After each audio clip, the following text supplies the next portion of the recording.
I want you to picture a scenario.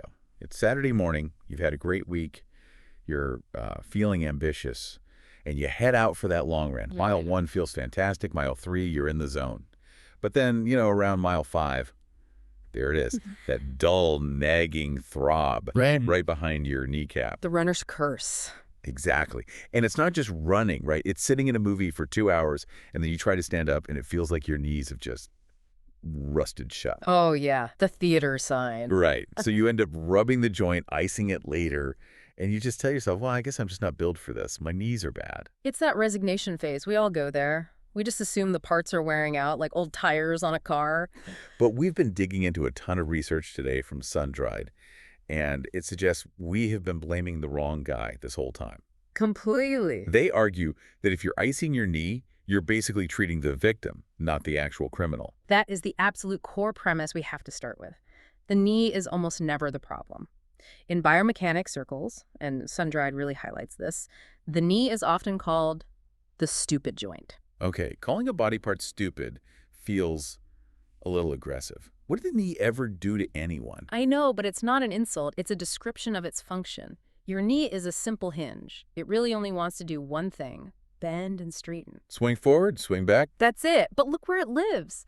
It is stuck between the hip, a super complex ball and socket joint, and the ankle, which is also incredibly mobile. So it's the middle child. It's the perfect way to put it. It's the middle child caught between two chaotic siblings. If the hip upstairs isn't doing its job, the knee has no choice but to twist and compensate. It's where the bill gets paid for problems happening somewhere else. And according to this deep dive, that bill is almost always being run up by the hips. Specifically the glutes. This whole deep dive is basically a rescue mission for your knees. But to do it, we have to completely ignore the knee for a bit and look upstairs at the governor of your leg, the glutes. All right, but before we jump to the glutes, I have to play devil's advocate here. Because if I go to a doctor with runner's knee or patellofemoral pain syndrome, the technical term, Right. they almost always tell me it's a tracking issue. The classic train on the tracks theory. Yeah. They say your kneecap is the train, the groove in your thigh bone is the track. Your train is just jumping off the tracks. And the fix is always like leg extensions to strengthen that teardrop muscle. The VMO, yeah. Are you saying that's wrong? I'm saying it's biologically outdated. The research Sun-Dried is pointing to, especially with these new dynamic MRI studies, it flips that model completely on its head. How so? The kneecap is actually incredibly stable. It's held in place by a massive tendon. The train isn't jumping off the tracks. Okay, so if the train is staying put. The tracks are moving underneath the train. Wait, the thigh bone is moving. Exactly. When your foot is on the ground, in what's called a closed kinetic chain, your femur, your thigh bone, is the moving part. If your hips are unstable, that thigh bone twists and slides right underneath your stationary kneecap. That just sounds incredibly painful. Well, it creates a condition called dynamic knee valgus. But to really get why it hurts, you have to visualize what they call the corkscrew. The corkscrew. Imagine your foot is planted. It can't move. Now imagine your hip gets lazy and lets your thigh bone rotate inward. Okay. Your lower leg is stuck, but your upper leg is spiraling in. You are literally wringing out your knee joint like a wet towel. Ouch. Okay, that visual. Yeah. That makes my knees hurt just sitting here. And this is where a little bit of physics. Now imagine I step on your foot wearing a stiletto heel. Same body weight, same force, but the area is now the size of a dime. What happens? You puncture my foot. Exactly. That is what's happening inside your knee with that corkscrew motion. When the femur rotates, the contact point with the kneecap shrinks from a nice broad surface to a tiny concentrated spot. So the pressure skyrockets. It skyrockets. You haven't gained any weight, you're not running any harder, but you are basically drilling a hole in your cartilage because that surface area just disappeared. So that dull ache isn't just inflammation. It's a structural failure from a massive pressure spike. Precisely. And that brings us right back to the culprit. The femur only spirals inward because the muscles at the hip, the ones that are supposed to rotate it outward, failed to hold it straight. Okay, the hip is the boss, I get it. But here's the thing I still struggle with. You look at serious runners. I mean, they're doing 30, 40 miles a week. Their legs look strong. How can you tell someone who runs a marathon that they have weak glutes? This is the hardest sell for athletes. It really is. But we have to separate muscle size from muscle activation. It's not a hardware problem. You have the muscle. It's a software problem. Software problem. You have the muscle. It's a software problem. Software problem. Sundride talks about this phenomenon called glute amnesia. Which, I have to be honest, sounds like a fake condition a personal trainer invented to sell more sessions. Like, oh, your butt has amnesia. Come on. I know it sounds ridiculous, but it's neurologically very, very real. Your brain can simply lose the connection to a muscle. It just forgets how to fire it properly. How does the brain forget how to use the biggest muscle in the body? That seems like a pretty serious design flaw. It's actually a survival mechanism that's just gone wrong in our modern world. Mm. There are two main reasons this happens. The first one is what we call the sitting disease. Which we all have. Pretty much. I mean, think about it. You sit at breakfast, sit in the car, sit at a desk for 8 hours, sit on the way home, sit on the couch. Your hips are basically in a state of flexion for, 10, 12 hours a day. So the muscles on the front of the hip flexors, are getting short and tight. Exactly. Oh. And the body works on this principle called reciprocal inhibition. Think of it like a game of tug of war. Okay. You've got the hip flexors on the front team and the glutes on the back team. If the hip flexors are super tight and pulling all day, the brain senses that tension. To stop them from tearing, it sends a signal to the other team, the glutes, and says, hey, let go of the rope. So by sitting all day, we are actively programming our brains to shut down our glutes. Yes. You're neurologically inhibiting them. Then at 5 p.m., you stand up and try to go for a run, but those neural pathways are dormant. The glutes just stay offline. And that explains the theater sign. That's it exactly. But there's a second cause for this amnesia that's even more insidious, especially if you're already in pain. It's the pain loop. This is why just resting doesn't seem to fix it. This is exactly why. It's called arthrogenic muscle inhibition. Basically, if a joint is inflamed, the brain's first instinct is to protect it. So it triggers a reflex that actively shuts down the muscles around that joint to stop you from moving it. So, let me get this straight.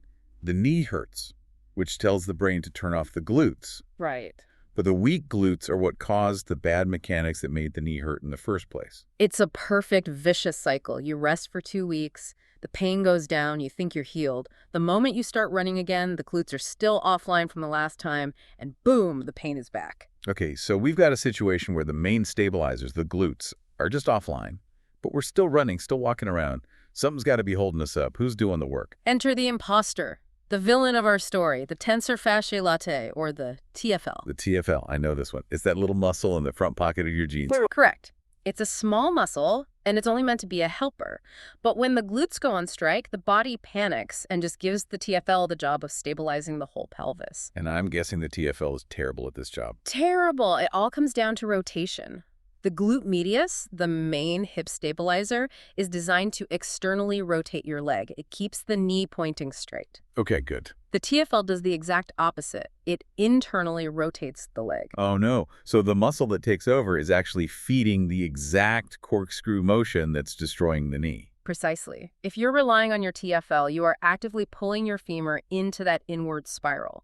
This is why some runners get stronger and stronger, but their knee pain gets worse. They're just strengthening the dysfunction. And the TFL is connected to the IT band, isn't it?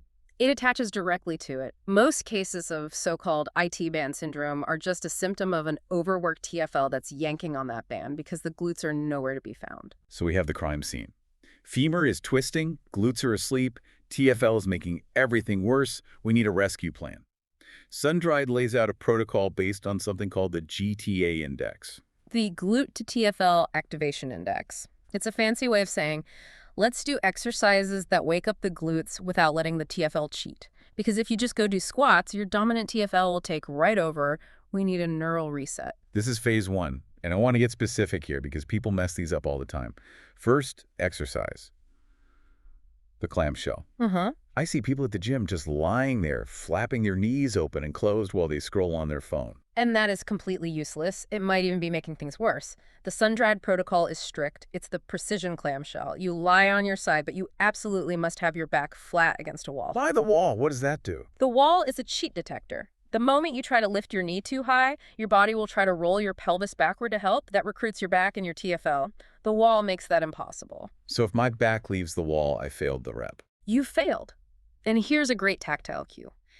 Take your thumb and press it into that TFL muscle on the front of your hip. Okay, thumb in the pocket. While you do the clamshell, that muscle should stay soft, like dough. If you feel it tense up and pop out, stop. You're using the TFL. Reset and focus only on squeezing the back of your hip. It's a tiny movement then. Tiny. You might only lift your knee 2 inches, but you should feel a deep burn in the upper back corner of your glute. Okay, next one. The side-lying wall slide. This one was new to me, but it makes so much sense now. This is my favorite TFL killer. Yeah. You lie on your side, back against the wall again. You slide your top heel up and down the wall behind you. But here's the secret. You have to drive your heel backward into the wall the whole time. Backward? Remember, the TFL is a hip flexor. It helps lift the leg forward. By pushing the leg backward into extension, you biomechanically shut the TFL off. It physically can't fire in that position. So you're basically putting a lock on the imposter muscle. Correct. The only muscle that can do the work is the posterior part of the glute medius. It's humbling. You will shake. And the third reset is the single leg bridge. A classic, but again, there's a trap. A hamstring cramp. Yes.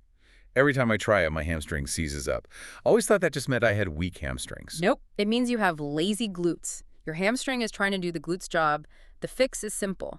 Change the leverage. Pull your foot much closer to your butt. Closer? Yeah.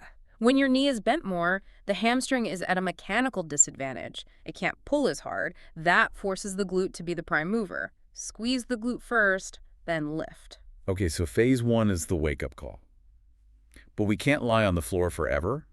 Phase 2 is functional integration, teaching the muscles to work while we're standing. Exactly. From isolation to integration. The first move is the monster walk. But please, please do not put the resistance band around your knees. Wait, everyone puts it around their knees. But that's the standard gym move. It's the standard mistake. Sundried makes a great point here. Put the band around your toes, wrap it around the forefoot. It changes everything. Why the toes? Leverage.